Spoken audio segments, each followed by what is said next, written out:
નમસ્કાર મિત્રો, સ્વાગત છે તમારું અમારી ચેનલમાં। મિત્રો, આજની કહાની ખૂબ જ જ્ઞાનવર્ધક અને સમજવા લાયક કહાની બનવાની છે, તો આ કહાનીને અંત સુધી ધ્યાનથી સાંભળજો, કેમ કે અધૂરું જ્ઞાન ક્યારેય કામ નથી આવતું।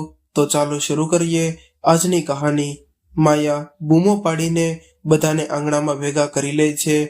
શ્યામાદેવ ડરીને પૂછે છે કે શું થયું પુત્રવધુ, તું એટલું જોરથી કેમ બૂમો પાડે છે?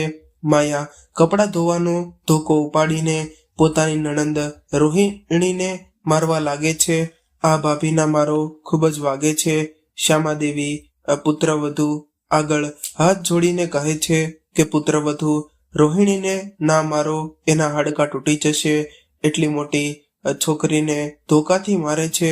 છોડી દે માયા, મારી દીકરીને છોડી દે, હું તારા આગળ હાથ છોડું છું। મેં મારી દીકરી ઉપર ક્યારે હાથ નથી ઉઠાવ્યો અને તું એને ધોકાથી મારે છે। માજી, તમે હાથ ઉઠાવ્યો હોત તો સારું હતું, કંઈ નહીં તો આને અક્કલ તો આવી જાત, પણ લાગે છે કે આજે પુત્રીની સાથે સાથે માને પણ પાઠ ભણાવવું પડશે। માએ ધોકો લઈને શ્યામાદેવી તરફ વળી જાય છે, પણ રોહિણી માયાનો હાથ પકડીને કહે છે કે ભાભી, માને ના મારતા, મને જેટલું મારવું હોય એટલું મારી લ્યો, પણ મારી માને હાથ પણ ન લગાડતા। તારી એટલી હિંમત કે તે મારો હાથ પકડી લીધો? રૂક, હમણાં તને કહું છું। 2-4 ધોકા માયાએ રોહિણીના પીઠ પાછળ મારી દીધા। માર ખાયા પછી રોહિણી ગુસ્સામાં કહે છે કે ભાભી, એટલું તો જણાવી દો કે મને શું કામ માર્યું? મેં શું કર્યું છે? તમે મને મારી ત્યાં બાજુમાં ઊભેલો રોહિણીનો ભાઈ રીતેશ કહે છે કે બહુ જીભ ચલાવી રહી છે। રોહિણી તારી પોતાની ભાભી સાથે બોલાચાલી કરે છે, તે ભાભી દ્વારા લાવેલા સંબંધને શું કામ ના પાડી દીધી? તને ખબર છે, પોતાની મમ્મી પપ્પાના ઘરે બધાને કહીને પછી એ તારા માટે એટલો સારો સંબંધ લાવી હતી અને તે ના પાડી દીધી। તારી એટલી હિંમત ક્યાં સુધી? અમારી છાતી પર બેસીને તમે બંને માં દીકરી મગ દળશો। લગ્નની ઉંમર થઈ ગઈ છે, હવે જાણો નીકળો। મારા આ ઘરેથી ખૂબ રાખી લીધા તમને અમારા, હવે જાઓ નીકળો, મારા ઘરેથી ખૂબ રાખી લીધા તમને અમારા ઘરે, હવે તમને બંનેને હું આ ઘરમાં નહીં સહન કરી શકતો। શ્યામાદેવી હિંમત કરીને પોતાના દીકરાને કહે છે કે બેટા, પુત્રવધુ કેવો સંબંધ શોધીને લાવી હતી, તું નથી જાણતો? શું મારી 20 વર્ષની દીકરી માટે પુત્રવધુ 40 વર્ષનો છોકરો શોધીને લાવી હતી, અને એ પણ 2 છોકરાનો બાપ। હું આવા માણસ સાથે મારી દીકરીના લગ્ન ક્યારેય નહીં થવા દઉં। અને પછી શું અછત છે આપણા ઘરમાં?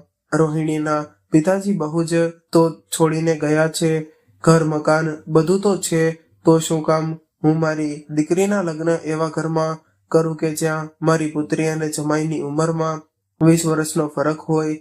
હું મારા જીવતા આવું ક્યારેય નહીં થવા દઉં। કરડી તારા પગ પર કબાટમાં લટકે છે તો પણ ફાલતુની વાતો કરે છે। તને એવું લાગે છે કે તારી દીકરી માટે કોઈ રાજકુમાર આવશે લગ્ન કરવા માટે? તો આ તમારી માં દીકરીનું એક સપનું છે, નહીં તો તું જ પોતાની દીકરી માટે એક કલેક્ટર શોધીને લાવ, હું તારી દીકરીના લગ્ન કરી દઈશ, પણ લગ્નમાં એક ફૂટી કોડીનો પણ ખર્ચો નહીં કરું। મેં તને કહ્યું નથી લગ્નમાં એક ફૂટી કોડીનો પણ ખર્ચો કરવા માટે મારી પાસે મારા ઘરે છે, એને વેચીને દીકરીના લગ્ન કરી દઈશ, તારી પાસે એક રૂપિયો પણ નહીં માંગુ।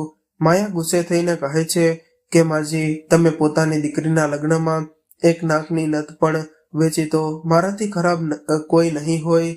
થોડા જ દિવસોમાં આ ઘરેથી તમને બંને માં દીકરીને કાઢી નાખ્યા તો કહેજો પછી મારાથી ઉમદી ના કરતા કે હું પણ તમને મારી સાથે રાખીશ। જો દીકરી માટે ઘરેણાં વેચશો તો દીકરી સાથે જ દહેજમાં જતા રહેજો। ધમકી આપીને માયા પોતાના રૂમમાં જતી રહી। શ્યામાદેવી પોતાની દીકરીને સહારો આપીને હાથ પકડીને પોતાના રૂમમાં લઈ ગઈ, અને આજે એ પોતાને ખૂબ જ લાચાર અનુભવી રહી હતી।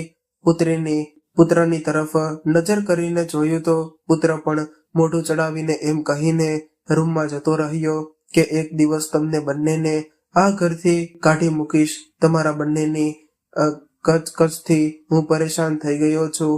રોહિણી એટલી પણ નાની નથી કે પોતાની ભાભીના હિસાબથી આ ઘરમાં કામ ન કરી શકે. જ્યારે એને કઈ કામ આપ્યું હતું તો શું સારી રીતે નહોતી કરી શકતી? ભાઈ ભાભીને કોઈ કામ નહોતું આપ્યું. બસ મેં મારી છેલ્લાઈના પૈસા આપવાની ના પાડી દીધી હતી. એટલા માટે એણે એને બધો ગુસ્સો મારા પર કાઢ્યો. નહીં તો ઘરનું કામ તો એક બહાનું છે. જોઈ લો, ઘરના બધા કામ મેં કરી લીધા છે. જોઈ રહી છો માં, ભાભીની સાથે સાથે રોહિણી મારી સાથે પણ બોલાચાલી કરે છે. અને રૂમમાં લઈ જાઓ, નહીં તો મારા હાથની થપ્પડ ખાઈ લેશે. ચાલો બેટા, ના બોલ. જો બોલીશ તો શરીરને જ તકલીફ મળશે. ચાલો આપણા રૂમમાં બેસીએ. માં, આપણે ભાઈ ભાભીના અત્યાચાર ક્યાં સુધી સહન કરીશું? ક્યાં સુધી આપણે આપણા જ ઘરમાં એના હિસાબે રહીશું? જો આ ઘર એનું છે તો તમારું પણ છે. અને તો આ ઘરને નહીં બનાવ્યું. અને માં, હું પણ તમારી દવાનો ખર્ચો તો કાઢી જ લઉં છું. અને નાના મોટા ખર્ચા બધા જ હું કરું છું. મારી ફી પણ હું જ ભરું છું. ભાઈ તો તમારી માટે એક દવા પણ ખરીદીને નથી લાવતા. તો પછી શું કામ એની એટલી વાતો સાંભળવી? શું કામ ભાઈ ખરું ખોટું સંભળાવ્યા કરે છે? શ્યામાદેવી કહે છે કે આપણે ક્યાં સુધી જઈશું, ક્યાં રહીશું, ક્યાં આપણું માથું છુપાવીશું? પુત્ર વધુની સાથે રહેવામાં જ આપણી ભલાઈ છે. ભાઈ ભાભીના વ્યવહારથી રોહિણી ખૂબ જ ગુસ્સે થઈ જતી. ઘણું કરવા માંગે છે. મન તો કહે છે કે આજે જ એને ભાઈને ભાભીનું ઘર છોડી દે, પણ ક્યાં જાય? માની પણ તબિયત ખરાબ રહે છે અને હું પણ એટલા પૈસા નથી કમાતી કે ઘર છોડીને બહાર ભાડે રૂમ લઈને ખર્ચો ચલાવીને રહી શકું. શ્યામાદેવી પોતાની દીકરીના કમર પર દવા લગાવીને માલિશ કરી દે છે અને કહે છે કે હવે ઘરના બધા જ કામ હું કરીશ. ત્યારે કરવાની કોઈ જરૂર નથી. જ્યાં સુધી તારા હાથ પગ નિશાન સારા ન થઈ જાય ત્યાં સુધી ક્યાંય નહીં જાય. સિલાઈ પણ નહીં કરે. કેવી વાતો કરો છો માં? જો હું સિલાઈ કરવા માટે નહીં જાઉં તો દુકાનનો માલિક મને પૈસા પણ નહીં આપી શકે. પછી હું તમારી દવા કઈ રીતે લઈશ? તમારા આરોગ્ય સાથે હું કોઈ છેડછાડ કરવા નથી માંગતી. 1 કલાક પછી રોહિણી ઉઠીને સિલાઈ સેન્ટર જવા લાગે છે અને શ્યામાદેવી ખૂબ જ ના પાડે છે, પણ એ નથી માનતી. કહે છે કે માં, મેં પેઇન કિલર ખાઈ લીધી છે. થોડી વારમાં અસર થઈ જશે અને હું મારું કામ આરામથી કરી લઈશ. તમે ચિંતા ન કરો. એટલું કહીને રોહિણી સિલાઈ સેન્ટર જવા માટે નીકળી ગઈ. અહીંયા થોડી વારમાં માયા મનથી પોતાની સાસુના રૂપમાં આવીને કહે છે કે ક્યાં ગઈ તમારી દીકરી? આજે પણ કામ પર જતી રહી. તમારી દીકરી પણ ખૂબ જ મજબૂત થઈ ગઈ છે. પુત્ર વધુ દવા ખાઈને ગઈ છે. એના કમરમાં ખૂબ જ પીડા થતી હતી. મારી દીકરીને ના માર. હું તારી આગળ હાથ જોડું છું. હું અને રોહિણી મળીને ઘરના બધા કામ કરી લઈએ છીએ. તો પણ તું એને શું કામ મારે છે? ચૂપ કર ગરડી. જો તે જાજુ બોલ્યો તો તને પણ 2-4 ધોકા મારીશ તો તારી અક્કલ ઠેકાણે આવી જશે. આટલું કહીને માયા ખાટલા પર બેઠેલા શ્યામાદેવીને ધક્કો મારી દે છે અને ઘરડું શરીર છે. શ્યામાદેવી થોડા એવા ધક્કામાં જ નીચે પડી ગઈ, જેનાથી એના હાથ પગમાં ઈજા થઈ. પુત્રવધુ રૂમમાં જતી રહી. આખો દિવસ એ રૂમમાં સૂતી પીડતી રહી. પણ પુત્રવધુએ એકવાર પણ ગ્લાસ પાણીનું પણ ના પૂછ્યું અને પુત્ર તો એની રૂમમાં જોવા પણ ન આવ્યો. સાંજે જ્યારે સેન્ટરથી રોહિણી પાછી આવી અને માને ખાટલા પરથી પડેલી જોઈ તો એ ડરી ગઈ અને એને ભાગીને ઉઠાવ્યા. જોયું તો એને જગ્યાએ ઈજા થઈ હતી, પરંતુ હાથોમાં થોડું ફ્રેક્ચર પણ હતું. આખો દિવસ પીડાથી રોતી રહી, પરંતુ પુત્ર વધુને જરા પણ ફરક ન પડ્યો. રોહિણી ફટાફટ એને હોસ્પિટલ લઈ ગઈ અને જેટલા પણ બચતના પૈસા હતા બધામાંના ઈલાજમાં ખર્ચ થઈ ગયા અને થોડા દિવસોમાં શ્યામાદેવી સાજી તો થઈ ગઈ, પણ સિલાઈ અને ઘરના કામોની સાથે સાથે રોહિણી વકીલાતનું પણ ભણતી હતી. એના પિતાને ખૂબ જ ઈચ્છા હતી કે એ ભણી ગણીને વકીલ બને, પણ આ ઈચ્છા પૂરી કર્યા પહેલા જ આ દુનિયાને છોડીને જતા રહ્યા હતા અને પોતાના પિતાની આ જ ઈચ્છા પૂરી કરવા માટે રોહિણીએ મનમાં નક્કી કરી લીધું કે એ વકીલાતનું ભણશે અને એક દિવસ ખૂબ જ મોટી વકીલ બનશે. પણ હાલત અને પરિસ્થિતિ મજબૂર થઈને એ પોતાનું ભણતર સારી રીતે નહોતી કરી શકતી. એક અઠવાડિયા પછી રોહિણીના કોલેજમાં પેપર હતા.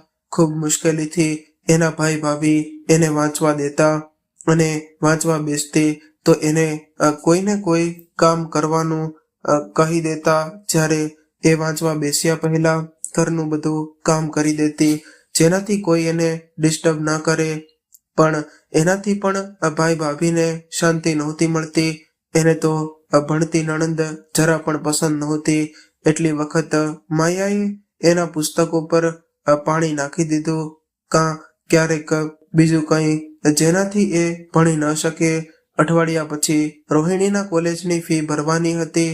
થોડા પૈસા તો એને પોતાની સિલાઈમાંથી બચાવી રાખ્યા હતા અને કોલેજની બધી ફી રોહિણી ખુદ ભરતી હતી, કેમ કે જ્યારે એણે ભાઈ ભાભીને ભણવા માટે ફી ભરવાનું કહ્યું ત્યારે એ બંનેએ સાફ ના પાડી દીધી કે અમે તને નથી ભણાવી શકીએ એમ, અને ફી માટે એક ફૂટી કોડી પણ નહીં આપીએ. જો તું કંઈક તારું પોતાનું કરીને ફી ભરવા માંગતી હોય તો ભરી લે, અમે તો 1 રૂપિયો પણ નહીં આપીએ. જ્યારે રોહિણીને સમજમાં આવી ગયું કે એના ભાઈ ભાભીએ એને ભણવા માટે પૈસા નહીં આપે, એને કરતા આવડતી નથી. હાથ પગ મારીને એણે એક સિલાઈ સેન્ટરમાં કામ શોધ્યો અને ઠીકઠાક પૈસા મળવા લાગ્યા, જેનાથી એ પોતાની માની દવાનો ખર્ચો ચલાવી અને પોતાની ફી માટે પૈસા બચાવતી. પણ ગયા મહિને જ એની માની હાથોમાં ફ્રેક્ચર થઈ ગયું, જેમાં થોડા પૈસા ખર્ચાઈ ગયા અને ફી ભરવામાં એને હવે થોડા પૈસા ઓછા પડતા હતા. એક દિવસ એ પોતાના ભાઈ પાસે પોતાની ફી ભરવા માટે પૈસા માંગ્યા અને કહે છે કે ભાઈ, મારા કોલેજની ફીમાં 5,000 રૂપિયા ઓછા પડે છે. એમ તો મેં મારી બધી ફી ભેગી કરીને રાખી હતી, પણ મારા ઈલાજમાં ખર્ચાઈ ગયા. તમે મને 5,000 રૂપિયા આપી દો. રસોડામાંથી બહાર નીકળીને માયા કહે છે, ઓહો મહારાણી, હવે વકીલ બનશે, વકીલાત કરશે, ત્યારે જ તારી જીભ એટલી ચાલે છે. જીભ ચલાવથી કોઈ વકીલ નથી બની જતું. રોહિણીનો ભાઈ પણ કહે છે, રોહિણી, તું અત્યારે તને કોઈ પૈસા નહીં આપી શકું અને ડિગ્રી કરવાથી કોઈ વકીલ નથી બની જતું. કોઈ પેપર આપવાથી જરૂર નથી. ચૂપચાપ ઘરે રહે અને ઘરના કામધામ સંભાળ, એમાં જ તારી ભલાઈ છે. આવતો 6 મહિનામાં કોઈ છોકરો શોધીને તારા લગ્ન કરાવી દઈશું. હવે જા અહીંયાથી, ઊભી મારું મોઢું જોયા કરીશ. રોહિણીના ખૂબ જ વિનંતી કર્યા પછી પણ એના ભાઈ ભાભી પૈસા નથી આપતા. થોડી વારમાં માયા કહે છે, રિતેશ, મને 15,000 રૂપિયા જોતા છે શોપિંગ કરવા માટે. અરે, ગયા મહિને તો 20,000 રૂપિયાની શોપિંગ કરીને આવી હતી. એ કપડાનું શું કર્યું? અને ફરીવાર તારે શોપિંગ કરવા જવું છે? તો માયા હસીને કહે છે કે તો તું એટલું કોના માટે કમાય છે? પોતાની પત્નીની ઈચ્છા પણ પૂરી નથી કરી શકતો. શું મારા પિતાજીએ એક ડોક્ટર છોકરા સાથે લગ્ન કરાવવા આવ્યા હતા અને તું શહેરની સૌથી મોટી હોસ્પિટલમાં ડોક્ટર છે, તો શું પોતાની પત્નીને ખુશ પણ નથી રાખી શકતો? 15,000 રૂપિયા ખિસ્સામાં કાઢીને રિતેશે કહે છે કે અરે, હું તો મજાક કરતો હતો. 15ની જગ્યાએ 20 લઈ લે, પણ આવી રીતે નિરાશ ન થા કર. જ્યારે તું નિરાશ થાય છે ત્યારે મને બિલકુલ પણ સારું નથી લાગતું. ભાઈ ભાભીની વાતો સાંભળીને આંગણામાં ઊભેલી રોહિણીની આંખોમાંથી આંસુ વહેવા લાગ્યા અને કહે છે કે ભાઈ ભાભી માટે અમારી પાસે પૈસા છે, અમારી માટે નહીં, કઈ વાંધો નહીં ભાઈ, એક દિવસ એવો આવશે જ્યારે મારી પાસે તમારા કરતાં પણ વધારે પૈસા હશે. રોહિણીની વાત સાંભળીને માયા હસીને કહે છે કે હા હા, પૈસાનું ઝાડ લાવીએ છીએ ને તારે પાસે જે મારી કરતાં પણ વધારે પૈસા થઈ જશે. તારી પાસે સપના જોતી રે, પણ તારા સપના ક્યારેય પૂરા નહીં થાય ભાભી. સપના એના પૂરા થાય છે જે સપના જોવે છે, અને મારા સપના જરૂર પૂરા થશે. આટલું કહીને રોહિણી પોતાની રૂમમાં જતી રહી. રોહિણીને રોતી જોઈને શ્યામાદેવી કહે છે કે બેટા, આલે અમારા કાનના ઝુમ્મર, અને તું સુનાર પાસે ગીરવી મૂકીને એના બદલામાં જે પૈસા મળશે એનાથી તું પોતાની કોલેજની ફી ભરી લેજે, અને જ્યારે તારી પાસે પૈસા ભેગા થઈ જાય ત્યારે એ લઈ લેજે. નહીં માં, હું તમારા કાનોના ઝુમખા ગીરવે નહીં રાખી શકું. આ તમારા છે તો શું થઈ ગયું બેટા, હું તને વેચવા માટે થોડી કહું છું, ખાલી ગીરવે મૂકવા માટે કહું છું. જ્યારે તું વકીલ બની જઈશ ત્યારે એ લઈ લેજે. ઝુમરના ગીરવી મૂકવાની વાત માયા સાંભળી લે છે અને જોરથી પોતાના પતિને બૂમ પાડે છે અને બોલાવે છે અને કહે છે કે જોઈ લ્યો, તમારી માં જે ઝુમ્મરને ગીરવી મૂકવાની વાત કરે છે, આજે ગીરવી મૂકે છે, કાલે તો એ આપણને જણાવ્યા વગર વેચી પણ નાખશે. હવે આની પાસે ઘરેણાં રાખવા સેફ નથી. આપણે આ ઘરડી પાસેથી ઘરેણાં લઈ લેવા પડશે. આ ઘરડી પાસે ઘરેણાં નથી છોડી શકાતા, નહીં તો આ માં બેટી ઘરેણાંને વેચી નાખશે. લાવો કાઢો ઘરેણાં, હવે તારી પાસે નહીં રહેવા દઈએ. ત્યાં સુધીમાં રીતેશ પણ આવી ગયો. આમાં માયા સાચું કહી રહી છે, એમ પણ હવે તો ઘરડી થઈ ગઈ છે. પોતાની પાસે એટલા ઘરેણાં રાખીને શું કરીશ? અમને આપ, અમે ઘરમાં રાખીશું. પછી હવે તને તમારા લોકો પર વિશ્વાસ નથી? રોહિણી રાડો પાડીને કહે છે, કઈ વાતનો વિશ્વાસ ભાઈ? એ ઘરેણાં માના છે તો વિશ્વાસ તમારા અને ભાભી પર નથી. અને માં પોતાના ઘરેણાં તેમના લોકોને શું કામ આપે જે પોતાના ઘરેણાં રાખી શકે છે? માં હજી એટલી ઘરડી નથી કે તે પોતાની વસ્તુને સાચવી ન શકે. રોહિણી, તું તો ચૂપ જ રહેજે, અને ઘરમાં બોલવાનો કોઈ હક નથી.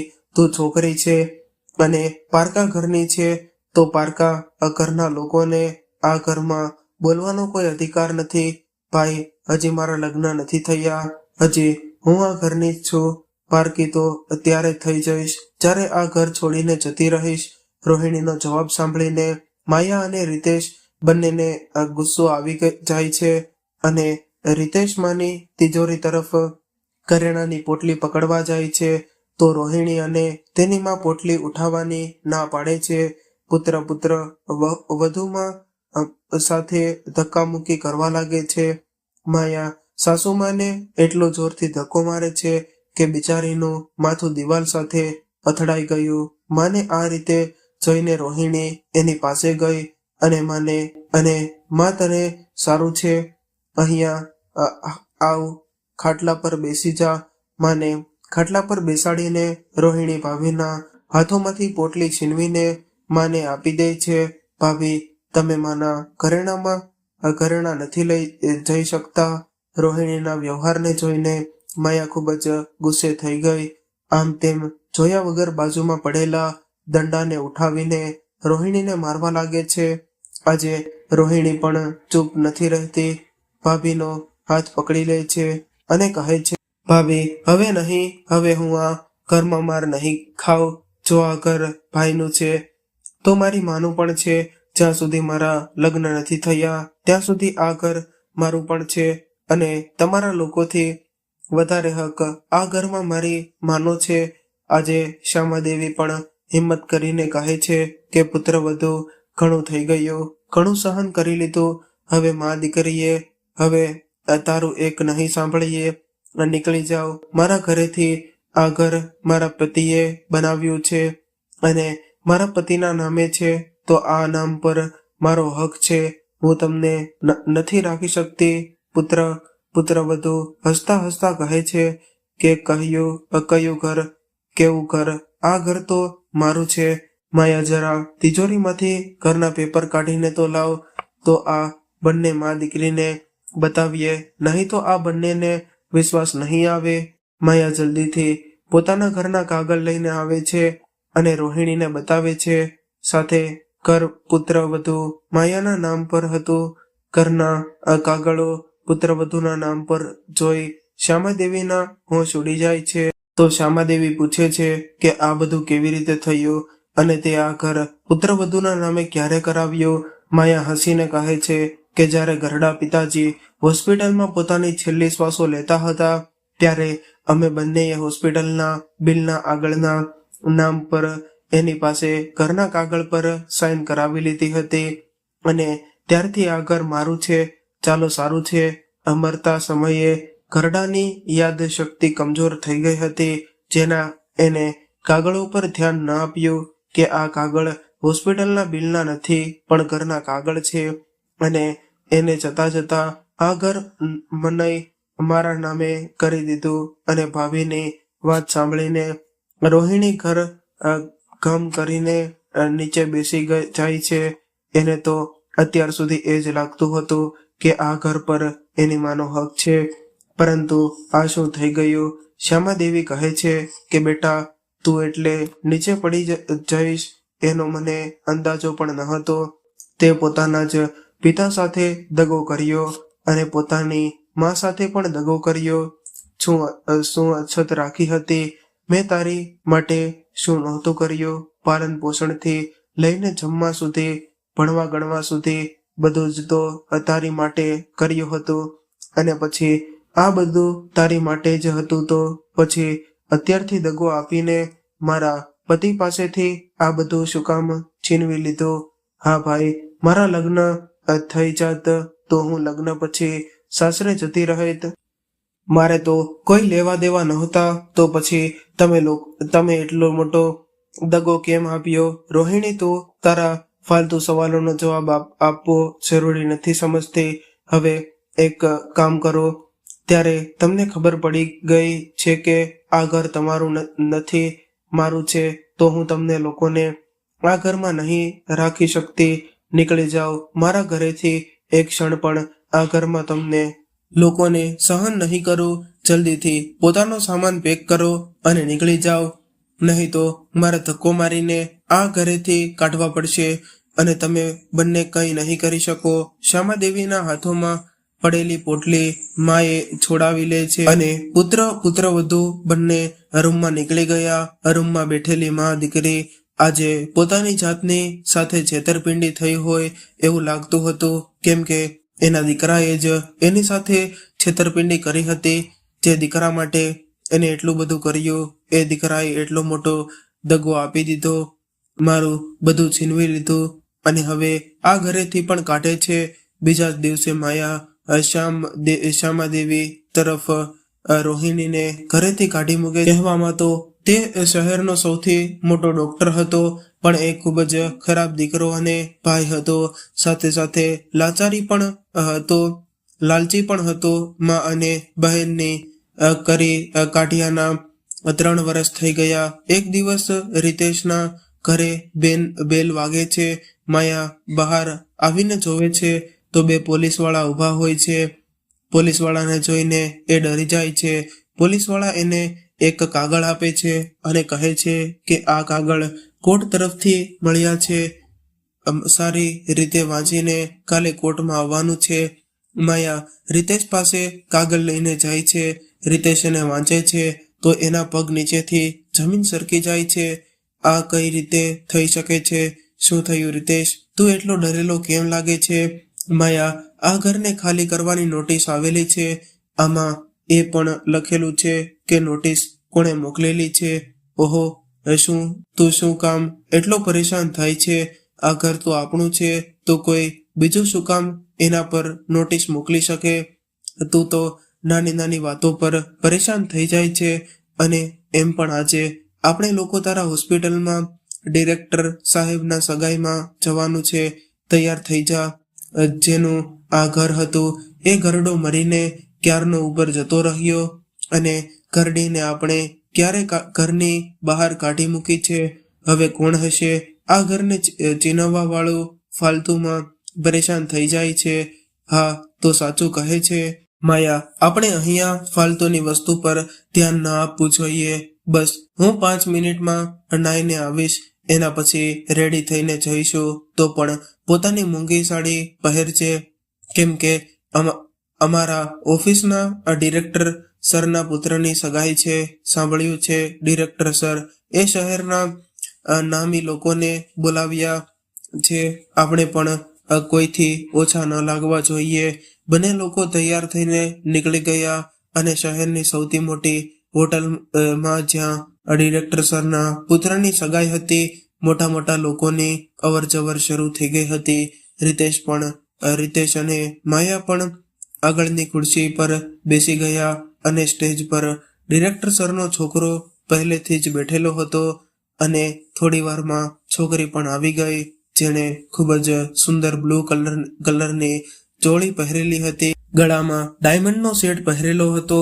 જેવી જ દુલ્હન પર રિતેશ અને માયાની નજર પડે છે, એવા જ બંનેના મોઢા પીળા પડી જાય છે. માયા રિતેશને ચીમટી કાઢવા કહે છે કે શું તને પણ એ જ દેખાયું કે જે મને દેખાય છે? ક્યાંક આ મારી આંખોનો ધબ્બો તો નથી ને કે આવું કેવી રીતે થઈ શકે કે હું પણ એ જ વિચારું છું કે આ રોહિણી જ છે, અને જો આ રોહિણી છે તો અહીંયા કેમ, અને એટલા મોટા ડિરેક્ટર સાહેબના પુત્ર સાથે લગ્ન કેમ થઈ રહ્યા છે? ડિરેક્ટર સરે આને કેવી રીતે પસંદ કરી લીધી? બંનેના મોઢાના રંગ ઉડી ગયા અને મનમાં ઘણા સવાલો ફરી ગયા. બધા લોકો દુલ્હનના આવતા પર તાળીઓ પાડવા લાગ્યા. હવે એ પ્રશ્નોના જવાબ પૂછ્યા તો પણ કઈ રીતે ચૂપચાપ ખુરશી પર બેસીને બધું જોવા લાગ્યા. ત્યારે ડિરેક્ટર સર સ્ટેજ પર આવ્યા અને માઇક લઈને કહ્યું કે આજે હું તમને પુત્રવધુ નહીં પણ પુત્રી સાથે મુલાકાત કરાવું. સગાઈ પહેલા મારી પુત્રી રોહિણી, જે મારી પુત્રવધુ થવાની હતી, એના વિશે કંઈક કહેવા માંગુ છું. રોહિણી એક ખૂબ જ હોશિયાર અને સ્વયંભાવી છોકરી છે. હું એને પહેલી વાર 3 વર્ષ પહેલા લો કોલેજમાં મળ્યો હતો. હકીકતમાં મારા મિત્રના પુત્રનું એડમિશન કરાવવા માટે જે કોલેજમાં ગયો હતો, કોલેજ બહાર રોહિણી અને તેની માં ઉદાસ બેઠા હતા. રોહિણીની આંખોમાં આંસુ હતા. મેં જ્યારે રોહિણીને જોઈ તો એને પૂછ્યું કે બેટા શું થયું, તું શું કામ રડે છે? એણે પણ પોતાની બધી જ આપવી જણાવી અને એની આંખોમાં મને ભણવાની એવી ચમક દેખાણી કે જેને જોઈને મેં કહ્યું કે તું ચિંતા ન કર, હું તારા બાકીના પૈસા આપી દઈશ. મેં રોહિણીના કોલેજની ફી ભરી દીધી અને મારું કાર્ડ આપીને કહ્યું કે જ્યારે પણ તારે મારી જરૂર પડે મને ફોન કરીને મદદ માંગી શકે છે. સર, મને મદદ નહીં કામ જોઈએ છે. બની શકે તો મને કંઈક કામ આપી શકો છો. પૈસા કમાઈને પોતાનો અને પોતાની માનો ખર્ચો ચલાવવા માંગુ છું. રોહિણીની વાત સાંભળીને મને ખૂબ જ સારું લાગ્યું કે આ ખૂબ જ મહેનતુ અને પોતાની માનું ધ્યાન રાખવાવાળી છોકરી છે અને મોટાની ઇજ્જત કરવાવાળી છે. આ શહેરમાં મારી 2 સ્કૂલ પણ ચાલે છે. એક સ્કૂલમાં એને ટીચરની નોકરી આપી દીધી અને ટીચરની નોકરી કરીને એને એટલા પૈસા મળી જતા કે એ પોતાનો અને પોતાની માનો ખર્ચો આરામથી ચલાવી શકે. રોહિણીના સરળ સ્વભાવ અને એની લગનને જોઈને મનમાં એ નિર્ણય કરી લીધો કે હું રોહિણીને જ પોતાની પુત્રવધુ બનાવીશ. એક દિવસ મેં જ્યારે રોહિણીની માં સાથે મેં મારા પુત્રના સંબંધ વિશે વાત કરી તો એ આ સંબંધ માટે ખુશી રાજી થઈ ગઈ અને મને રોહિણી જેવી પુત્રવધુ મળી ગઈ. હું આ વાતથી ખૂબ જ ખુશ છું અને ખબર છે કે રોહિણી પોતાની મહેનત અને લગનથી આજે શહેરની સૌથી મોટી વકીલ બની ગઈ. અત્યારે હાલમાં જ એને પોતાના 2 મોટા કેસ જીત્યા છે. હવે ખુરશી પર બેઠેલા રિતેશ અને માયાને બધા સવાલના જવાબ મળી ગયા. એને સમજમાં આવી ગયું કે શહેરની સૌથી મોટી હોસ્પિટલના ડિરેક્ટરની પુત્રવધુ એની બહેન રોહિણી બનવા જઈ રહી છે. તો હવે રોહિણી સાથે હાથ મેળવીને ચાલવામાં જ ભલાઈ છે. આ સાંભળો, રોહિણી ડિરેક્ટરની પુત્રવધુ બની જશે તો એવું જ જલ્દીથી રોહિણી પાસે જઈને વાત કરી બની શકે છે અને થોડાક દિવસોમાં ડિરેક્ટર સાહેબ તારું પ્રમોશન કરી દે. હકીકતમાં તું એની પુત્રવધુના ભાઈ છો અને એ તને ના નહીં કહી શકે. આખો ફંક્શન સારી રીતે થઈ ગયો અને ફંક્શનમાં આવેલા મહેમાન પણ જતા રહ્યા અને માયા તક શોધીને રોહિણી પાસે જાય છે અને ડિરેક્ટર સાહેબને હસીને કહે છે કે ડિરેક્ટર સાહેબ, તમને ખબર નહીં હોય, અમે બંને રોહિણીના ભાઈ ભાભી છીએ. હવે તો આપણે સંબંધીઓ થયા ને. ચોંકીને ડિરેક્ટર સાહેબે કહ્યું કે શું તમે બંને રોહિણીના ભાઈ ભાભી છો? તો હસીને માયાએ કહ્યું કે હા, તમને વિશ્વાસ નથી થતો તો રોહિણીને જ પૂછી લ્યો. રોહિણી અમારી બહેન છે અને અમે એના ભાઈ ભાભી છીએ. કેમ રોહિણી, તું ચૂપ કેમ છે? કંઈ બોલતી કેમ નથી? દુલ્હનના રૂપમાં બેઠેલી રોહિણીને જ્યારે એના ભાઈએ કહ્યું તો ડિરેક્ટર સાહેબ નિરાશ થઈને કહે છે કે મને નહોતી ખબર કે તમે રોહિણીના ભાઈ ભાભી છો. જો ખબર હોત તો તમને મારા પુત્રની સગાઈમાં ક્યારેય ન બોલાવત. તમને શું લાગે છે કે મને રોહિણીએ કંઈ બતાવ્યું નહીં હોય કે તમે બંનેએ અને એની મા સાથે કેવો વ્યવહાર કર્યો છે? મને બધી ખબર છે. નીકળી જાવા ઘરેથી, નહીં તો સિક્યુરિટી વાળાને બોલાવીને ધક્કા મારીને ઘરેથી કાઢી મૂકીશ અને કાલે મારી હોસ્પિટલેથી રિઝાઇન આપવા માટે તૈયાર રહેજો. હું તમારી જેવા બદનામી જ અને બેઈમાન લોકોને મારી હોસ્પિટલમાં ડોક્ટરના પદ પર નહીં રાખી શકતો. ડિરેક્ટર સાહેબની વાત સાંભળીને રિતેશ અને માયા બંને ડરી ગયા અને ભાગીને રોહિણી પાસે ગયા અને કહેવા લાગ્યા કે રોહિણી, તું સમજાવને, ડિરેક્ટર સાહેબને કેવી વાતો કરે છે. તારા ભાઈને નોકરીમાંથી કાઢવાની વાતો કરે છે. જો તું ના પાડીશ તો એ નહીં કાઢે. ભાભી, હું કંઈ નહીં કરી શકું. આ પિતાજીનો નિર્ણય છે. તો એને લાગે કે કોઈ માણસ એના હોસ્પિટલમાં રહેવા લાયક નથી તો એને એ માણસને કાઢવાનો પૂરો હક છે. હું એના કામમાં અડચણ નહીં બની શકું. ત્યારે નીચે ખુરશી પર બેઠેલી શ્યામાદેવી પણ સ્ટેજ પર આવી ગઈ અને પુત્રવધુ અને પુત્રને ખીજાતા કહ્યું કે કેમ પુત્રવધુ, મેં કહ્યું હતું ને કે એક દિવસ મારી દીકરી પાસે તમારા કરતાં પણ ઝાઝા પૈસા હશે, તમારા બંને કરતાં મોટું નામ હશે. તો જુઓ, આજે મારી દીકરી તમારા બંને કરતાં ખૂબ જ આગળ છે. મારી દીકરી આજે શહેરના એટલા મોટા ડોક્ટરના પુત્ર અને પુત્રવધુ બનવા જઈ રહી છે અને એ શહેરની એટલી મોટી વકીલ પણ બની ગઈ છે. અચ્છા બેટા, તમને ઘર ખાલી કરાવવાની નોટિસ તો મળી ગઈ હશે ને? મારી દીકરી વકીલ બની ગઈ છે અને એણે જ ઘર ખાલી કરાવવાની નોટિસ મોકલી છે કેમ કે તે ઘર પોતાના પિતાને દગો આપીને પુત્રવધુ માયાના નામે કરાવ્યું હતું. તો હવે તમે લોકોએ ઘરને ખાલી કરાવવા માટે તૈયાર રહેજો કેમ કે મારી દીકરીએ અત્યારે હાલમાં જ મોટા કેસ જીત્યા છે. તો તમે પણ હવે ઘરને જેટલી જલ્દી ખાલી કરી દો, તમારા માટે એટલું સારું રહેશે. આજે માયા અને રિતેશ એકે બાજુના ન રહ્યા અને નોકરી ગઈ અને બીજું ઘર ગયું. ત્રીજી પોતાની બહેન અને માની શાન શોહરત જોઈને એના હોશ ઉડી ગયા. એને સપનામાં પણ નહોતું વિચાર્યું કે જે મા બહેનને ધક્કો મારીને ઘરેથી કાઢી મૂક્યા હતા એ ડિરેક્ટર સાહેબના ઘરની પુત્રવધુ બની ગઈ. પરંતુ રિતેશ અને માયાએ જે કર્યું એને એનું ફળ મળી રહ્યું છે. રિતેશની નોકરી પર ઘર બધું જતું રહ્યું અને સમય બધાને આવે છે, પણ આપણે ક્યારેય આપણા સમયનો દુરુપયોગ ન કરવો જોઈએ. જો આજે આપણે કમજોરને હેરાન કરીશું તો કાલે કમજોરનો પણ સમય આવશે. તો મિત્રો, તમને અમારી આજની કહાની કેવી લાગી? જો પસંદ આવી હોય તો વિડીયોને લાઈક કરી દેજો અને સગા સંબંધી સાથે શેર કરી દેજો તથા કોમેન્ટ બોક્સમાં જય શ્રી કૃષ્ણ લખી દેજો અને ચેનલને સબસ્ક્રાઇબ ન કરી હોય તો અત્યારે જ સબસ્ક્રાઇબ કરી દેજો. જય શ્રી કૃષ્ણ. ધન્યવાદ.